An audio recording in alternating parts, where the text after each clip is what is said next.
বীরভূমে আজ একাধিক কর্মসূচিতে শুভেন্দু অধিকারী দিনভর নানান কর্মসূচি রয়েছে তার। রামপুরহাট বিধানসভার অন্তর্গত গণপুর এলাকা, সেখানে আজকে জনসভা করবেন তিনি এবং এরপরেও রয়েছে তার একাধিক কর্মসূচি। ঠিক কি কি কর্মসূচি রয়েছে শুভেন্দু অধিকারী সে সম্পর্কে আরো জানবো। সরাসরি রয়েছেন আমাদের সঙ্গে এই মুহূর্তে প্রতিনিধি শিবাশিস মৌলিক। শিবাশিস,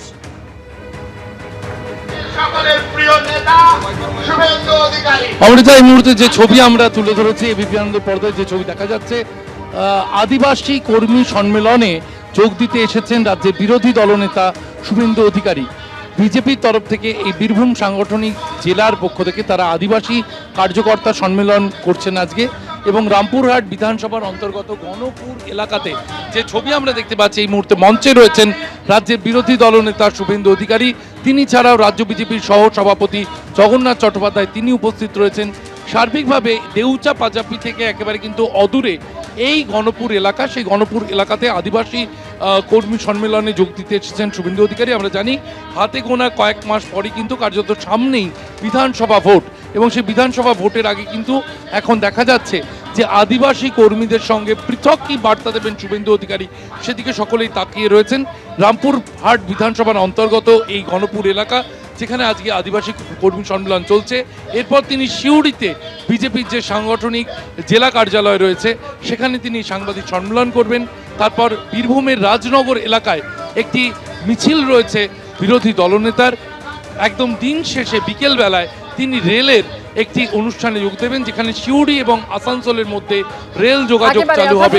একের পর এক কর্মসূচি আজকে শুভেন্দু অধিকারীর। এই মুহূর্তে দেখতে পাচ্ছেন রামপুরহাট বিধানসভার অন্তর্গত গণপুর এলাকা, সেখানে আদিবাসী কর্মী সম্মেলনে যোগ দিয়েছেন শুভেন্দু অধিকারী এবং এরপর সিউড়িতে সাংবাদিক সম্মেলন করবেন। এরপর মিছিল করারও কথা রয়েছে শুভেন্দু অধিকারী। পরের খবরে আসবো। সুপ্রিম কোর্টের রায়ের পরে আজকে ফের পথে ডিএ আন্দোলনকারীরা। সরকারের উপর চাপ বাড়াতে মিছিল করছে সংগ্রামী যৌথ মঞ্চ। দ্রুত কার্যকর করতে হবে সুপ্রিম কোর্টের রায়, এমনই দাবি আন্দোলনকারীদের। সুপ্রিম কোর্টের যে নির্দেশ রয়েছে এখনই দিতে হবে 25% ডিএ এবং বাকি 75% বকেয়ার প্রথম কিস্তি দিতে হবে 31শে মার্চের মধ্যে, এবং সুপ্রিম কোর্টের এই রায় তার দ্রুত কার্যকর করতে হবে, এই দাবিতেই পথে সংগ্রামী যৌথ মঞ্চ।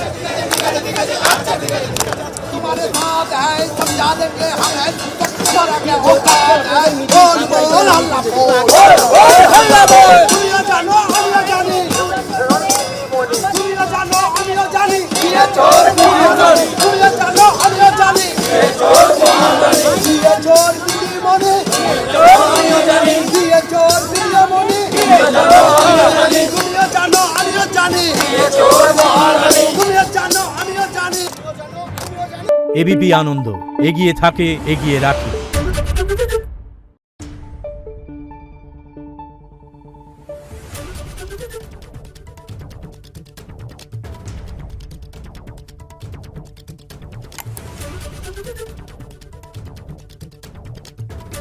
Thank you.